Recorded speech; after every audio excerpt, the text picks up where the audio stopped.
So we've been singing about this already this morning. And the disciples, they listen to what we just heard straight from the lips of Jesus, right? But let me clarify.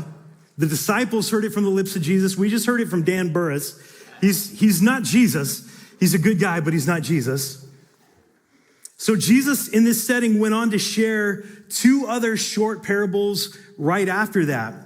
And then after getting away from the crowds and going into a house, his disciples came up to him and they asked Jesus to explain to them this parable, the parable of the weeds and the parable of the wheat. And remember the goal of the parables here. The goal is impactful clarity.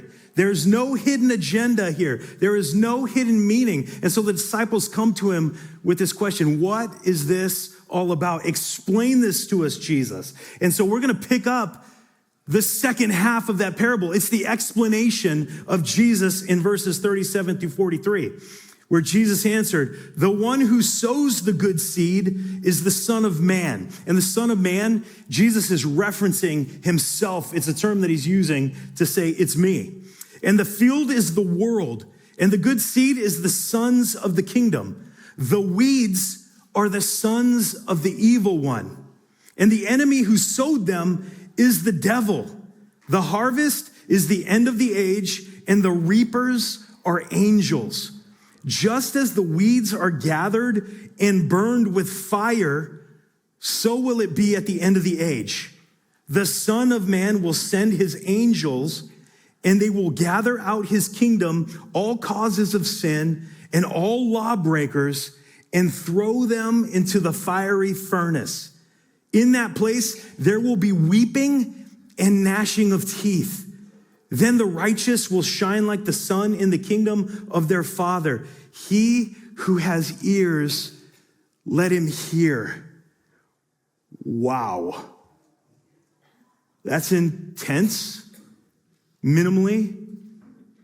After reading that and hearing that, is it just me or is anyone else feeling a little uncomfortable right now? That's heavy. You may have brought a friend today, I realize that. Or you may be a guest with us this morning, or perhaps you woke up this morning thinking, man, I need a word of encouragement this morning from Scripture and from God. But then we read that, and you're like, oh man, it said fiery furnace. It said weeping and gnashing of teeth, and it said collecting people and burning. And it sounds like we're starting to describe hell. I thought it was Super Bowl Sunday, only to show up and find out it's Hell Sunday. Great. I knew I should have stayed home and started in early on the chips and guacamole. But here we are. And to you, I would say, don't worry. Hang in there. There's a really good explanation to what we just read. Now, I heard a story from a dad recently who was sharing about this potentially really awkward, damaging situation. And it had to do with his youngest son. He had two young sons, but his youngest is about 4 years old. And he explains how his son, both of them are just boys through and through. They love to be rambunctious. They love to get at it. They love to go outside. They are adventurous. They are climbing trees. They are climbing fences, all of these things. But occasionally they come back in, and his youngest son has done this a number of times. He's come back in with a splinter. And you know what? A little splinter can be really painful. And so he comes inside and he's crying a little bit, Dad, I got a splinter again, Dad. It's a splinter and it hurts. And so his dad does what dads do. He goes and he gets the tweezers. And in that moment of getting the tweezers and this little 4-year-old seeing the tweezers coming, he is thinking, my finger hurts and there's another sharp object coming at me right now. Dad, no, please. So this one particular moment, his son was wound up a little bit more than the times before. And he happens to live, their house is on a high traffic area. foot traffic area. So lots of people constantly walking by their house. And in this moment, his son comes to him with a splinter, and he's saying, Dad, please help me. Dad gets the tweezers. Son sees the tweezers coming at him. Dad's trying to help, and he starts to get the splinter out of his son's finger, and the son literally starts screaming and yelling, please, stop, Dad, no, you are hurting me, please, it hurts, let go of me. It only takes about 30 seconds, and he gets the splinter out of his finger, and suddenly it's like, oh, okay, I feel better now. It's gone. But imagine if you were the people on the outside of that house for 30 seconds, walking by, hearing the screaming and the torture that is happening to this poor kid. So here's the point. If you're passing by and you're hearing all that screaming and you're hearing those words being shouted out, you are bound to misinterpret the whole situation that's going on. But if you were to come into the house and you were to see what's going on and you were to then know and hear the story, all of a sudden this situation has context to it and it makes sense. And what's happening there, the pulling out of the sliver, it hurts for him for a minute. And he might think it's horrible for that moment, but actually, it is really, really kind. And it's a really nice thing to do. So let's bring it back. We just read this parable with some heavy stuff in it that we were hearing. But notice how we read it. Almost in the same way of the passerbyers. We heard it out of context a bit. We didn't read the 12 chapters that came before it. We didn't read all the stuff that came after it. And I think this is a problem that people generally have when it comes to the Bible and when it comes to Jesus. We encounter the teaching of Jesus in these isolated little bite-sized pieces, and then we're likely to understand them out of context because we only got a little taste of it.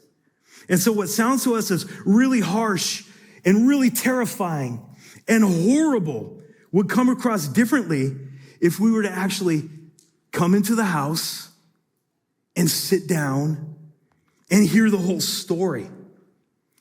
And when we do that, when we take the time to do that, we see a Jesus who so loved the world and is committed to what he said in the beginning when he looked at his creation. It is good. He's committed to his good world and his people. He's committed to dealing with evil and removing it from his good world as an act of mercy and as an act of grace. That is what he is doing. And I'm willing to bet as we were reading through that parable, for many of us, in a bunch of our minds, a story appeared while we listened to that. And it's a story that's not true because it's a story that's been shaped more by our culture and what our culture believes and what we assume Christians are supposed to believe, and maybe by our own understanding of the Bible's story. Because here's what's true. Most people have this false assumption about Christianity. They believe that Christians step into this thing with a major guilt complex thing, and that we believe and we look around at each other and other people thinking, totally horrible. We're all totally horrible. We are deplorable people. And so this is also what they believe, that Jesus comes onto the scene to tell everyone, hey, guess what? I am really great. And you are really, really horrible. You're just awful. And if you do more good than bad, and if you have correct beliefs about me, then at the end of your life, you're going to go to heaven. Things are going to go well for you. And in popular imagination, people think up heaven as this disembodied, strange type of place where Everything's this non-physical type of bliss that is going on and happening where all your dreams come true and where there's clouds and harps and wings and all of these things. And then there's the opposite side that people believe of this as well. It's if you do more bad than good, and if you have incorrect beliefs about Jesus, then that's really bad news for you. You have chosen poorly. Things are going to go bad. So hell is where you go. And hell is this end game thing that's really terrible. And we've seen the movies. It's this subterranean underworld type of place. And it involves torture and God no longer caring and torturing people. That's what people believe. And they think that that is the story that the Bible is trying to communicate. This is what happens when we walk by the house and we hear the screaming, "Don't hurt me, don't do this." And it's so full of these half-truths and out of context statements that go on. But here it is. Jesus did not focus all of his time on telling people, you're going to heaven, you're going to hell. On any given day, what you would hear Jesus talking about is the kingdom. He was talking about the kingdom. Let's look at the first summary that we have of Jesus' teaching. It's in Matthew 4, verses 17 and 23. He said this, from that time, Jesus began to preach, saying, repent, for the kingdom of heaven is at hand. And repent is the common message throughout the parables. It means to change your mind, to turn around, to go in the different direction. And he went throughout Galilee, teaching in their synagogues and proclaiming the gospel of the kingdom and healing every disease and every affliction among the people. It's the gospel. It's the good news about the kingdom, that the kingdom of heaven is here. So according to Jesus, heaven is not only this end game destination, the kingdom of heaven is a reality both here and now found through him. This is the full story that the Bible is trying to communicate and that Jesus is telling us. So the story of the Bible begins with a story of heaven and earth. Think about it back at the beginning. It's not of heaven and hell. The counterpart of heaven in the Bible is earth. It's God's space. We see this in the creation story. It's God's space and human space. It's the image of the Garden of Eden as a place where God and his good creation, who are the image bearers of God, it's the humans that he's made and appointed as stewards and caretakers and rulers of his good world. It's where God and humans dwell together in harmony and in peace. It's the idea of marriage, heaven married to earth. That's what we see. And that's how the Bible begins. You know how long it lasts? About 2 chapters. About 2 chapters in, humanity messes it up. And we quickly see the tragedy of humans trying to seize their independence from God. And they wanted to find good and evil for themselves instead of trusting God's definition now of good and evil. So we grasp for it.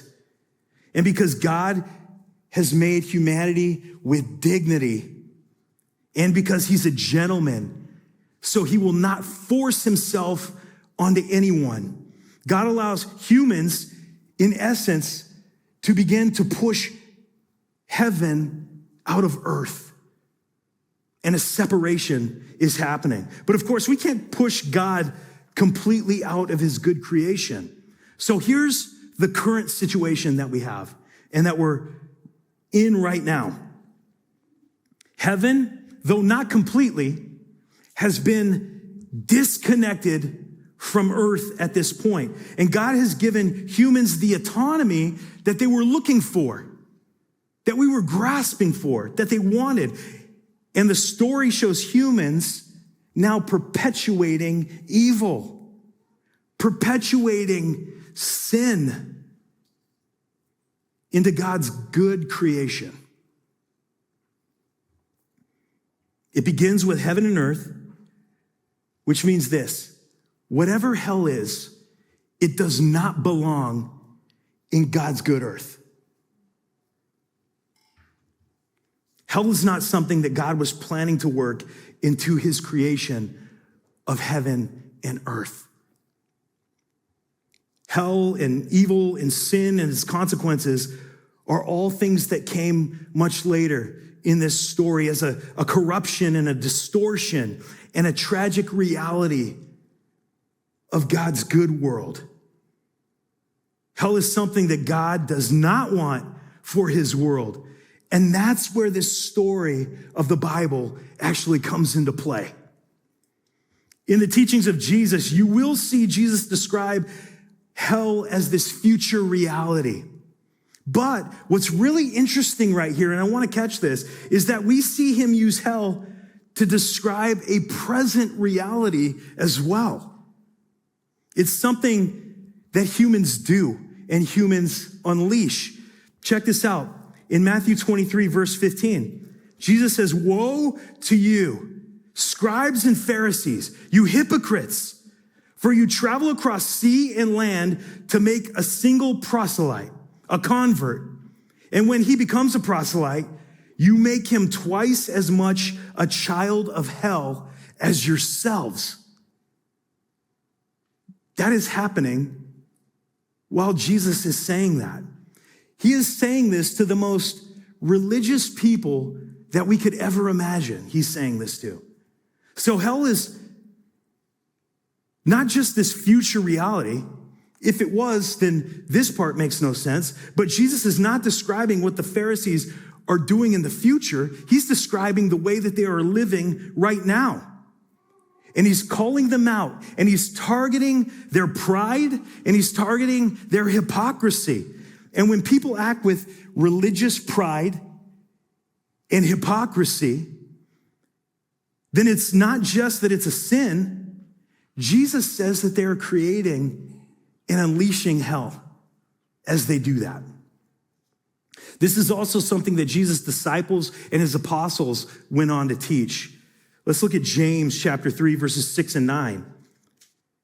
"And the tongue is a fire, a world of unrighteousness.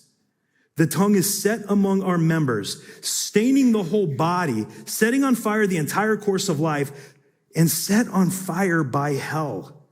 With it we bless our Lord and Father, and with it we curse people who are made in the likeness of God." Let's think for a moment. Think about your ability to fill someone with a sense of value and a sense of love through your words and through your actions. I saw this happen on Friday night.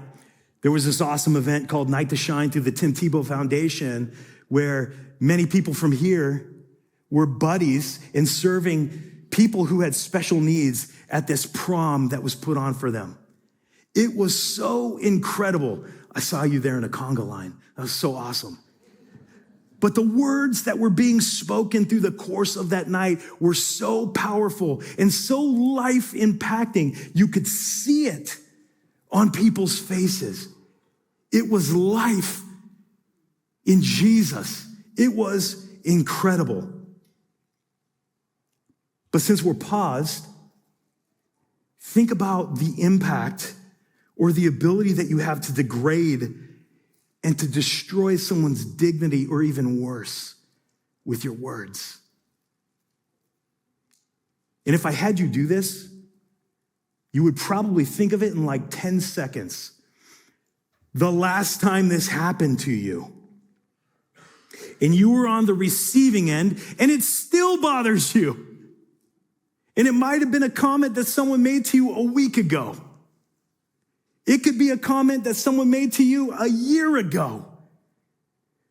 But the tongue has this power and this impact on us. It still bothers you. When we gossip or when we tear people down and we dig at other people's dignity and their worth with our words, James says that we're creating and unleashing unrighteousness. We're unleashing hell in God's good world. And the disastrous consequences of our sin and our selfishness and evil, that's what it is. It's hell. This is obviously bad news. So what's the good news? The good news is the kingdom of heaven is here. And it is here to turn that around. It is here to push back and to pull back and to correct things. It came in the person of Jesus, and the Spirit of God is living inside those who follow him. The kingdom is here. And it's the whole mission of Jesus. It's to confront and to remove hell from his good world, and to remove hell from you, and to remove hell from me. That's the story of the Bible. And this is the moment that we step into the house. And we get the whole context. Then you realize that whatever hell is, there's some explanation in Scripture. We may want more, but whatever it is, both now and later, catch this, it actually fits into the story of God's grace. Have you heard that before? It's not the story of something else. It is the story of God's grace.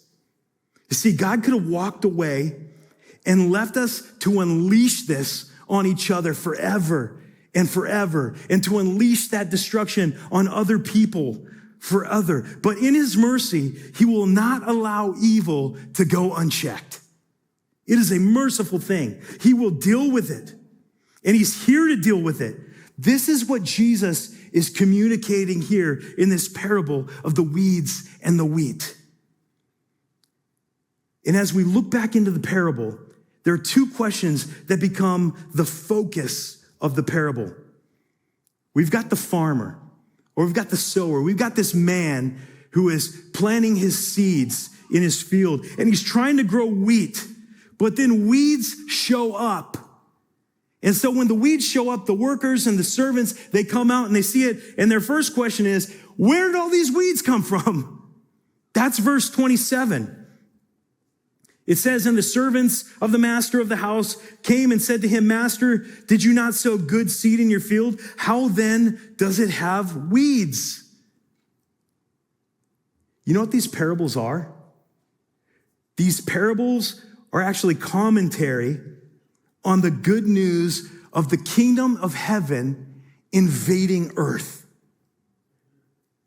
Jesus is on the scene now, and he's announcing that he's the Messiah, and he's going to be healing and confronting the evil. And while this is happening, the very people that Jesus is sent to and their religious leaders, they are hating Jesus. They oppose him, and they plan to put their plan into motion to murder Jesus. That's weeds. He's got people around him in moments doubting him. That is weeds. There's distraction. Weeds. And so the sower, the farmer, he responds to the question, and he says, who did this? Why are there weeds? He says, an enemy has done this. That's verse 28. And what's so fascinating is how Jesus lays into the Pharisees in this moment. But ultimately, these Pharisees, these people, he doesn't see them as those who are plotting to murder him as his real enemy. He's not pointing to them going, you're the enemy. You're what's wrong. He doesn't doesn't even do that to the Romans who are crucifying him. Remember, he's hanging on the cross, and what does he say? He says, forgive them. They don't know what they're doing. He recognizes something else as the enemy. And this started in Genesis when evil was unleashed in God's good world and humanity was influenced by a spiritual evil that came on the scene. And people, they've come to believe a different story about God's character. And they say things like, maybe we should define good and evil for ourselves because we feel like God is trying to hold out on us right now. And say they go into the wrong direction. And I want to make a quick note with this because I don't want this to be the controversy. This is not the devil made me do it type of a mentality. Okay? Hear that. That's not what the biblical view is because it's humans who fully choose to embrace and then to do evil. What Jesus sees is that evil is actually foreign to God's good world. Evil is an intruder. And it's an intruder into your life and it's an intruder into my life. You've experienced this before. Let me highlight it for us. Have you ever had one of those moments where you're tempted to say or do something that you know is wrong? It's going to come out poorly. It's going to be stupid. Or am I the only one? So the Bible has this thing saying, confess to one another. I want you to turn to I'm just kidding. I'm not going to make you do that. But I will take this moment to confess for myself. Okay? Because I have been in this moment plenty of times with plenty of people, and primarily, just being truthful, it's come out most in my marriage, where we are in a conversation, debate, argument, whatever it is, and this thing pops into my head, and I know immediately, no, do not say that stupid thing right now. You think you're going to win an argument or sway things your way, don't do it, Tim. And so I believe that. Okay, it's popping in again. No, do not say, well, yeah, I should say it. I should probably say it right now. It's going to be really beneficial. And it comes out. And in the next minute, you're like, oh man, I'm in trouble now. What did I just say? I should not have said that. I need to circle back, ask for forgiveness, or, maybe some of you are worse than me. That would make me feel better. And you got to circle back a week from then and fix things. I don't know. We experience evil as something foreign to us, yet it's we who choose it.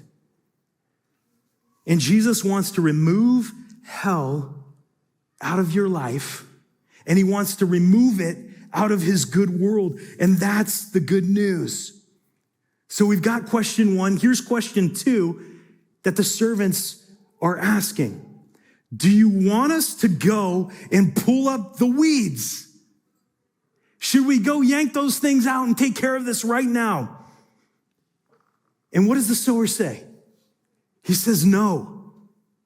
In other words, that's a bad idea. Don't go do that. Because what you think is a weed might just end up being wheat.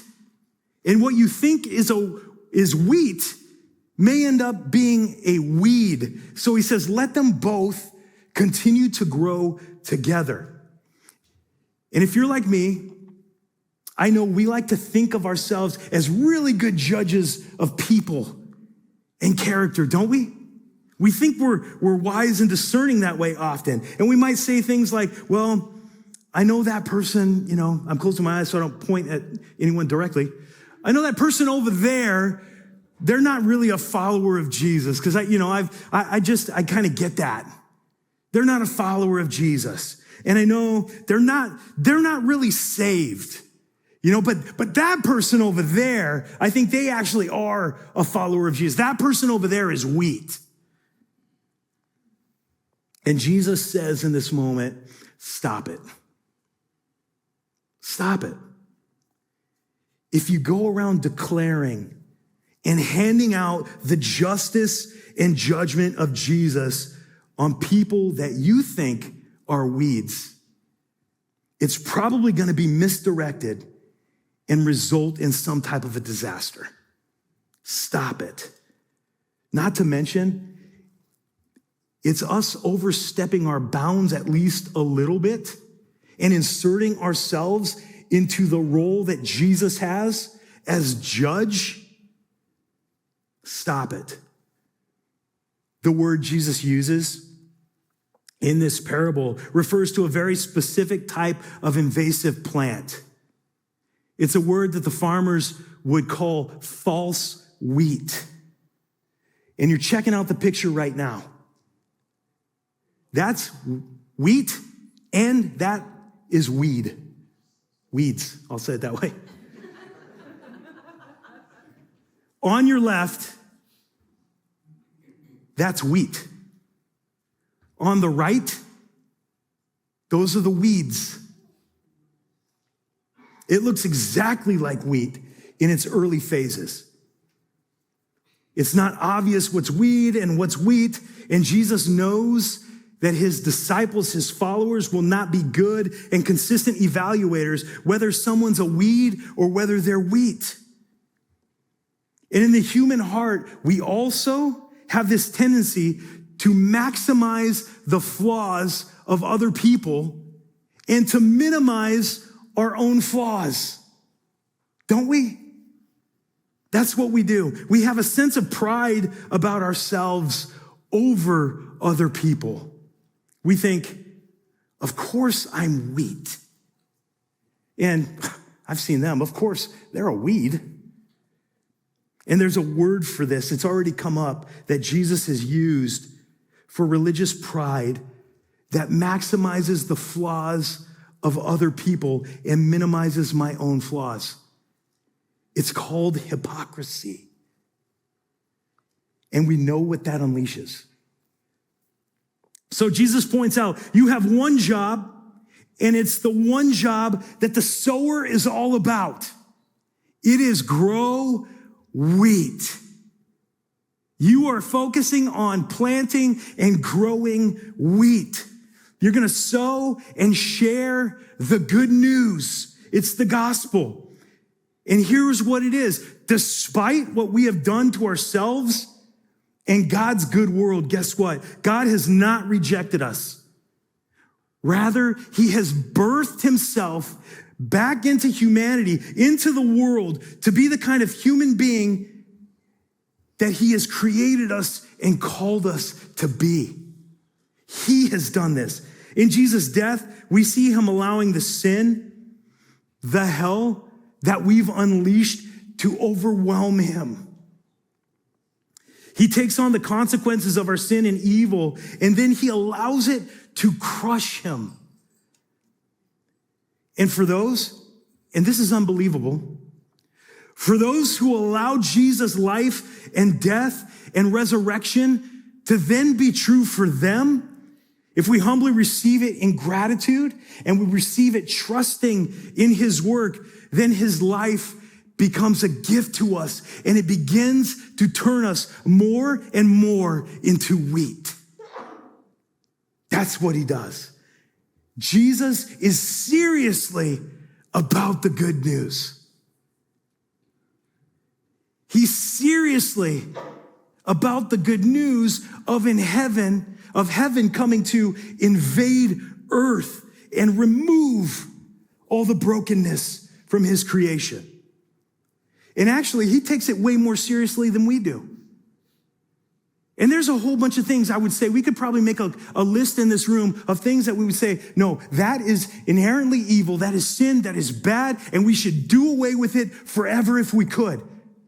I'm sure there are things like that, big things like abuse of any kind. We would probably say, get rid of it. That's wrong. Things like racism, we say, throw it out. It has no place here.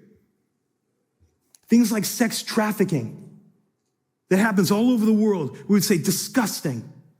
Get rid of it. But let's do a little comparison between us and Jesus. We would say, absolutely, eradicate sex trafficking. And Jesus would agree with that, But he would also say, I'm coming to remove all of lust completely. We would say racial violence, that is out. Get rid of it. And Jesus would say, yes, but pride and rage, I want removed from the human heart completely.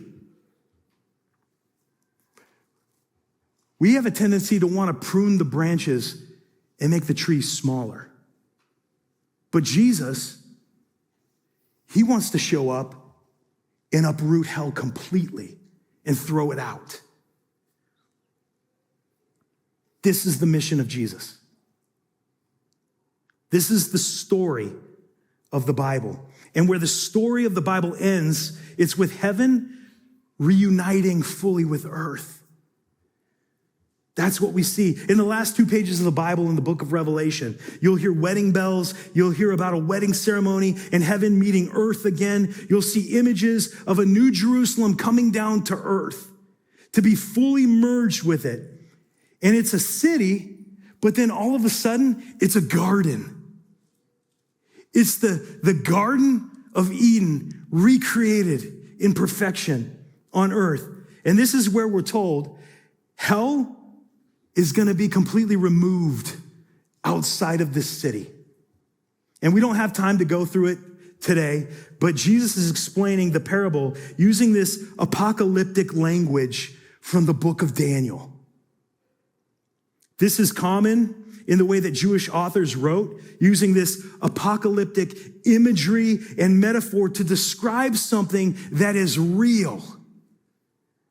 And Jesus uses these metaphors to describe hell because it's the most appropriate imagery for him to describe it this way. There's 2 statements that he makes. Matthew 8:12 says, while the sons of the kingdom will be thrown into the outer darkness, in that place there will be weeping and gnashing of teeth. Apocalyptic imagery of something that is real.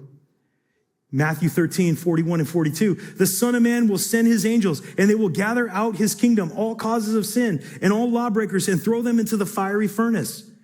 So when I say that Jesus is using and describing these things with metaphors and imagery, it's real, and it's the only adequate language to use. It's images and metaphors that give us windows into what it actually is. So darkness is this image of loneliness and isolation. It's an image of the sin as separation. It's the refusal to acknowledge God's authority is over me and that I want to be God in my action, and I want to define good and evil for myself. It's also this image of fire and of sin and evil having this corrosive type of effect and breaking down something until it's no longer recognizable for what it is. And that's the way sin and hell make us. They dehumanize us. And so there's this question, why on earth would anyone ever choose this? How would someone not want to choose heaven and the kingdom of heaven that is present here and now? But remember, hell is not just this end time result. We could put it into context right now. Why do we gossip about our coworkers? That's not unleashing heaven. Why do we view ourselves, for any reason, as better or more valuable than somebody else? Sometimes even potentially because of our faith. C.S. Lewis said in his book, The Great Divorce, this is so powerful. There are only 2 kinds of people in the end. Those who say to God, thy will be done. And those to whom God says in the end, thy will be done. You see, it's God's honoring of the dignity of human decision. If I refuse to be healed by God, then he will let me make that choice. What he will not allow is my evil to continue to ruin his good world. And that's good news. He will remove evil so that it can no longer destroy his good world or destroy other people. And his disciples had questions. And as we sit here today, we probably have more questions about hell. And Jesus says to them, you don't need any more info. You don't need any more information than this, because that's not the focus. Pay attention. Here's your job. Grow wheat. Grow good, healthy wheat. It's not to go and pull weeds. It's to grow wheat. You see, Jesus refuses to give us any type of an inch that will let us think of ourselves as different or better than anybody else. Grow wheat. The only thing that makes us different actually has nothing to do with us. Nothing to do with us. It has to do with a simple acknowledgement of the good news. The good news that Jesus lived for me. Jesus lived for you. He died for you. And then he raised for you. And then he looks at you and he sees wheat. He sees his life in you, and he sees what he's done for you. It's incredible. And now, you and I should become the greatest servant and the most humble person who could share the good news about Jesus and allow Jesus to sort out all of the rest.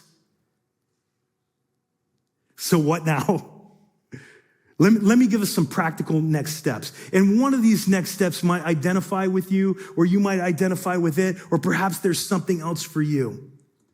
But let's be mindful in this moment as we go from here to the table to take communion this morning. Here potentially is the first next step for you. Come into the house. Come into the house. Engage with the full story of Jesus in the Bible. Maybe we've just been picking out stuff, and so we don't understand the full story. Come into the house. Maybe that looks like starting with, I'm going to read through one of the Gospels, Matthew, Mark, Luke, or John, and I'm going to get a fuller picture of the life of Jesus and what he's been teaching. But come into the house. Here's a second one. Live as wheat. Live as wheat. Sow the good news. Participate in God's kingdom.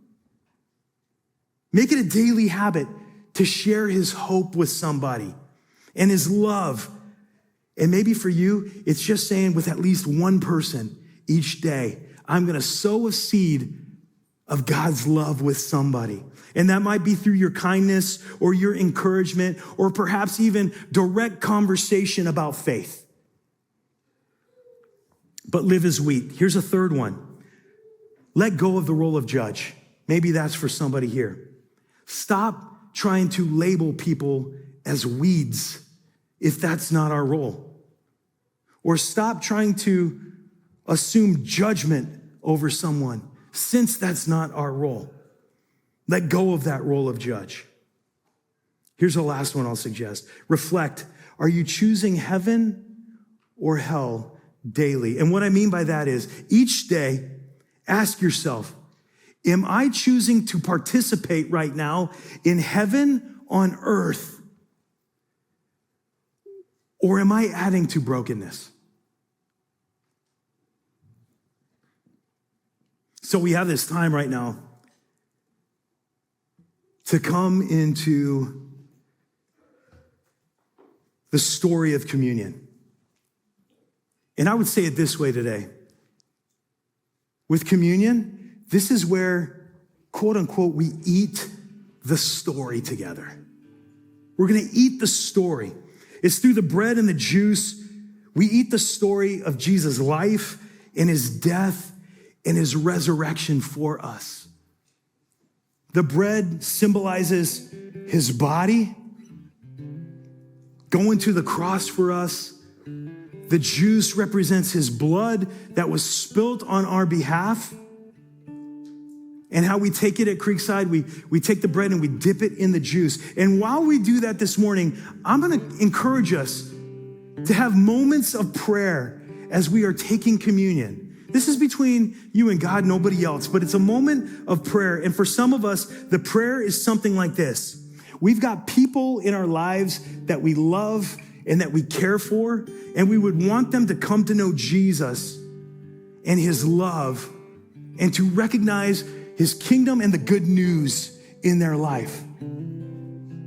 So as you take communion this morning and you are prayerfully considering, would you pray for that person?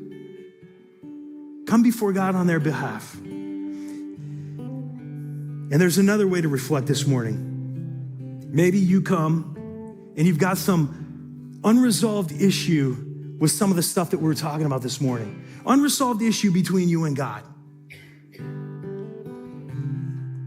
Would you be in prayer over that, reconciling that between you and him? Maybe it's an issue with your character, God, going, man, maybe I've been unleashing not heaven. God, I recognize that now. Would you be in prayer over that as you come?